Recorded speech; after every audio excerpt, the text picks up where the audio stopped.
ready, I'm willing, and now I'm able, cause I hooked up 27 miles of cable. It's time for me to get on my soapbox. Gonna kick it. Do you think that we will ever be able to create near human-like AI? Is a robot with AI a living being, or is it still just an instrument programmed to be like a human? Okay, let's break that down. Do you think that we will ever be able to create near human-like AI? Yes, not only do I believe that we will be able to, I believe that we will a lot sooner than most of us think. I'm definitely in the singularity camp. I'm pretty much everything Ray Kurzweil. I haven't read his books yet, but I've seen just watch Ray Kurzweil's TED video. Like, that was enough to convince me of the possibility, at least, of the upcoming singularity. Even if it doesn't happen soon, it seems like it's going to happen eventually. And at that point, human-like AI, superhuman AI, that's going to be inevitable. Is a robot with AI a living being, or is it still just an instrument programmed to be like a human? We're in the unique position as human beings that the only other species that we are able to have an intelligent discourse with, or there's no other species, like it's just us. And for that and also we have no exposure to other life forms of any kind. So I think it really is kind of egocentric, arrogant, whatever you want to call it.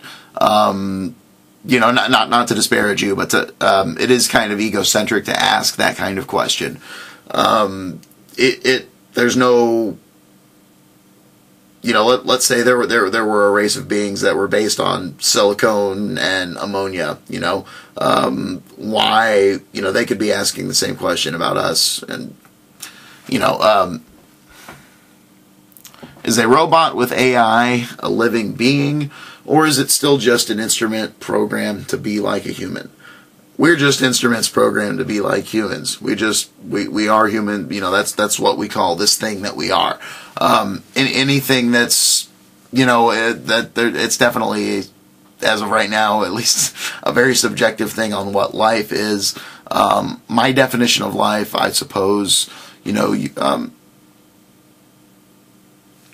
one definition of life that you could use would be, an entity that's able to process information and consciously interact with the environment, is aware of itself, maybe even, capable of self-replication.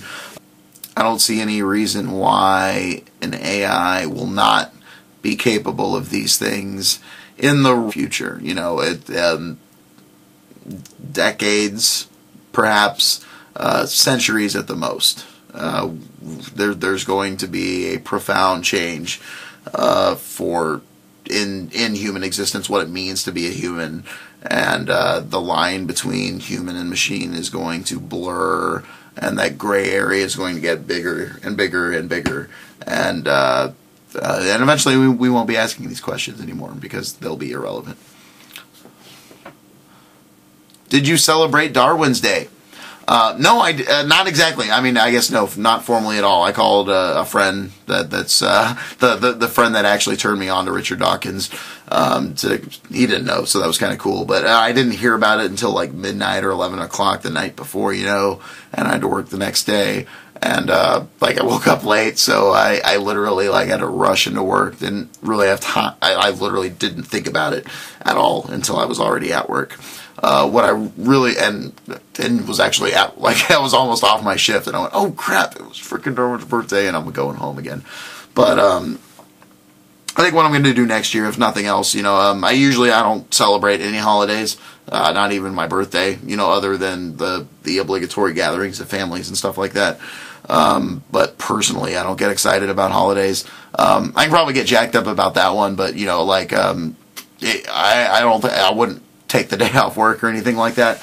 Regardless of what I was doing, I think at the very least, if not dressing up like a pirate, I could, if I'm at work, I could probably get away with drawing a Darwin fish on my head or something like that, and maybe go out and about and just promote evolution on that day. I think that would be cool.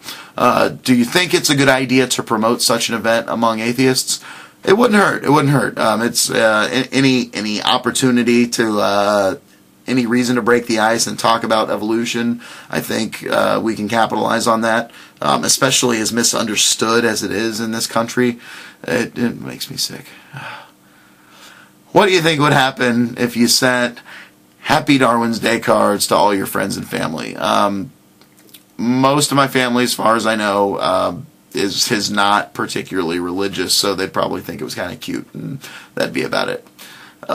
If God doesn't exist, then who's the homeless guy jacking off on my porch? Ooh. That was me. If you didn't have free will, but knew you didn't have free will, could everything still if you didn't have free will, but knew you didn't have free will, would everything still taste like chicken? 12. What's your stance on string theory? Is it going too far into science fiction? Maybe. I mean, it's from what I understand about it, it's purely based on math. The math is consistent, but it's not definitive, and we don't have any real world observations yet. However, there are proposed experiments that could be done, and actually next year, I can't remember the name of it, but there's going to be a new frickin' particle accelerator that's going to be the biggest, baddest one, and they're going to look into some of that. So, yeah. Alright, what books or DVDs would you recommend for the non-physicist to understand or even begin to understand string theory? I've heard that it's already out of date. Even if it is, I still found it very interesting. And geez, maybe I'm basing everything on crap now. But what's it called? The Elegant Universe, An Elegant Universe. I saw the video of that, and that was really cool. That was really cool. There's also something else. This isn't directly related to string theory, but it will help you visualize extra-dimensional space. I'll post a link up there eventually. This video's taken me a long time to make already, so I'm probably going to edit it, slap it up, and go to sleep. So, might not be there for a while. Second question, not a threat.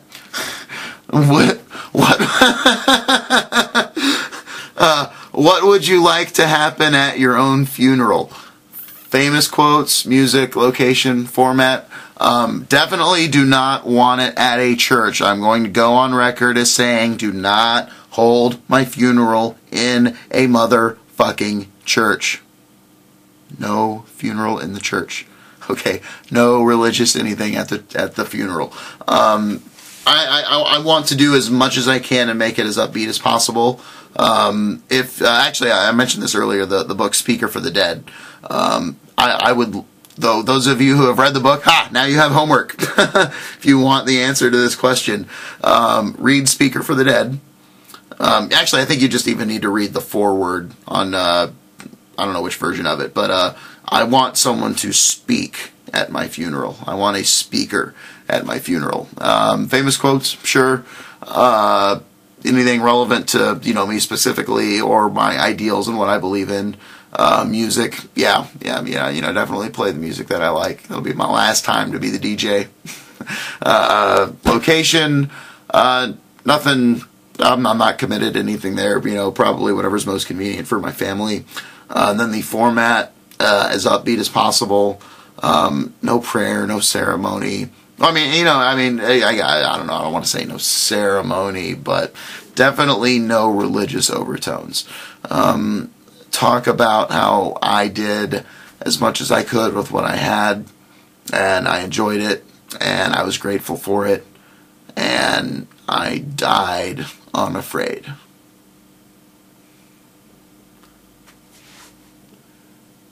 Do you do these videos mostly for atheists or theists? If for theists, what motivates you to make them? It's not so much that I do them more for one person than the other, or one kind of person than the other kind of person, or whatever you want to call it. There are definitely some that are geared more towards one than the other. There's some that I make just for fun. You could say I make the videos for me. You could say I make the videos for everyone or for humanity. I like to think that I make my videos for the greater good. And I'm enjoying the ride, you know. Like I said, I'm a performer at heart. I'm an artist. I'm a creator. So this is enjoyable. This is fun. But I'm truly motivated as much, if not more. You know, I like to think that my foundation is the altruistic nature, that, you know, my desire for others to have as pleasant or as fulfilling of an existence as possible. And I really truly believe, and I'll go so far as to say I know that religion stands in the way of that. Maybe not for everyone, but for humanity as a whole, religion is a poison. How do you feel about all this UFO buzz? Not so much these days, yeah. Do you think there's life elsewhere, life as smart as us, or life paying a visit to us? I was really interested in UFOs when I was a kid and very fascinated, and, you know, didn't believe so much, but definitely was open to the possibility that, yeah, we have been visited or had been visited by extraterrestrials. I'm not so much interested in it anymore. That's one of those things where, you know, like psychic phenomenon and everything like that. I would think that if there was some validity to that. Oh, and ghosts too. Like, what the fuck? People still believe in ghosts. Like, yeah, you know, like we should have found something by now, I would think. And it's more easily explained through, you know, more mundane explanations, which I don't want to get into. Do you think there is life elsewhere? Probably. Almost definitely. The universe is so freaking big. So, you know, hundreds of billions of stars in our galaxy, 100 billion galaxies, hundreds of billions of galaxies in the universe. Perhaps other universes, even, you know, this universe word, you know, that in light of string theory and a lot of these other ideas that are coming about now, the word universe, it needs to be redefined, I think. You know, back, a couple thousand years ago, you know, or whenever that was, the word universe meant the earth and that sky that was right above, and that was everything. That was the universe. And then the universe was the earth with the sun and the planets going around it, with the stars as a backdrop to the universe. And then it's no, the earth goes around the sun. Oh, the sun is the center of the universe. Okay, the sun's the center of the universe. And no, it's not quite like that. Because see, we're in a galaxy, and there's other galaxies, and that's the universe. And now string theory, and, you know, probably other things too, but string theory definitely is pointing towards that this universe, you know, what we in our modern sense think of as the universe, as this, you know, space-time that we're able to observe. That might not be the totality of existence. So, you know, then you're getting into multiverses and megaverses. So there's got to be life elsewhere. There has to be. If it happened once, it can happen again. Life as smart as us, probably, but not nearly as common. And then life paying a visit to us, that I really, really doubt. I'm going to be addressing a response to my panspermia video. Thank you so much, everyone, by the way, but I'll get into that. Especially with a lot of what has been discussed there. I grow more and more skeptical of extraterrestrial visitors. Especially right now. Like, I'm kind of leaning towards the universe might be too young. We might be on the first wave, so to speak, of interstellar travel and interaction, you know, as far as, you know, sending out radio waves and stuff like that. And you know, we don't know how, you know, we know the universe has been here for about 13 billion years, but as far as how long it will exist, that's still very much open to interpretation. So, I feel in the future, yeah, it's definitely possible that we can devise a way, if we can cross through fifth or sixth dimensional space, whatever it is, then perhaps. But as of right now, I'm leaning towards the universe is too big, the universe is too young. It's big enough that there's life out there, but it's too big for any of the life to reach any of the other life, unless it's just really common, and that's just crazy. Oh man, if there's 100 billion stars in this galaxy, and even if 1 billion of them, 1 in 100, that doesn't sound like a lot, but if 1 in 100 of them have life around them, oh wow. That means there's 1 billion different kinds of life, So but as of right now, we really don't have enough information to go one way or the other. We can still barely see planets outside of the solar system. Stars give off light. And with the kind of distances we're talking about looking at, the planet just gets drowned out by the light of even the closest stars, let alone the billions and billions and billions and billions and billions and billions of other ones that, could potentially hold life. So, how do you feel about time travel theories? That's something that really stretches my mind. I think it's going to be a little bit longer before I can wrap my head around that. But, with this understanding of existence as perhaps being higher dimensional than the 4 that we perceive, and what we see as time is just a side effect of our perspective as a 3-dimensional being. I believe what we would consider time travel might very well be possible, but it might be impossible for us as sentient beings in the sense that we understand ourselves to travel through time. It probably is literally beyond our comprehension, a being that would be able to travel through. But, maybe not. Can I have $10? If you come over here and get it. Is there a case for brain theory? I think I basically talked about this earlier, and there's mathematical justification for it. It's not disproven, and it could be true. Hasn't been disproven yet, but no concrete evidence yet. So it's an interesting theory, but everything starts as an interesting theory. What do you say about this claim that Darwin claimed? What do you say about the claim that Darwin claimed he was wrong on his deathbed? I've heard it from a couple fundies. It's complete bullshit. I'll try to get around to posting a link up there to. Man, I think I've been pointing the wrong way this whole time. I'll post a link up there about that. But Darwin did not recant on his deathbed. That's a lie that's been propagated by the fundies. Here's the thing. Even if Darwin did recant on his deathbed, that doesn't make a difference. He proposed a theory. The theory holds up to observation. Whether or not, he decide, if he wants to go off his fucking rocker in his death throes, that does nothing. That does not affect the validity of the theory. Evolution happened. Get the fuck over it. Not necessarily directed at the person that asked the question, unless they deserve that mocking tone. So wow, yeah, that was a lot of fun, everyone. Thank you, everyone that posted a question, especially those that posted video responses. And Rabbit Ape out.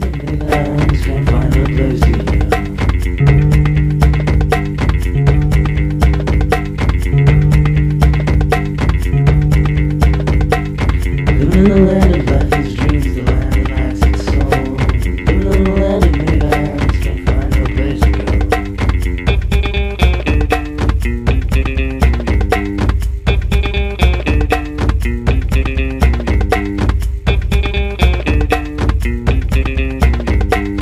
Back in the land.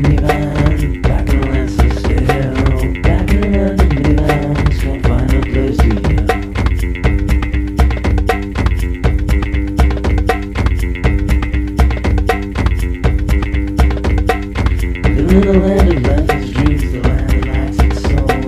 Living in the land of midnight, can't find no place to go.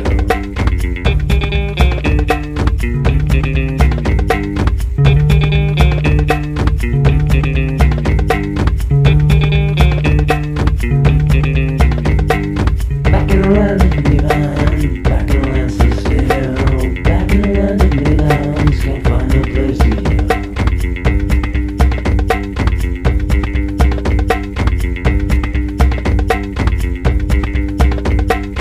Living in the land of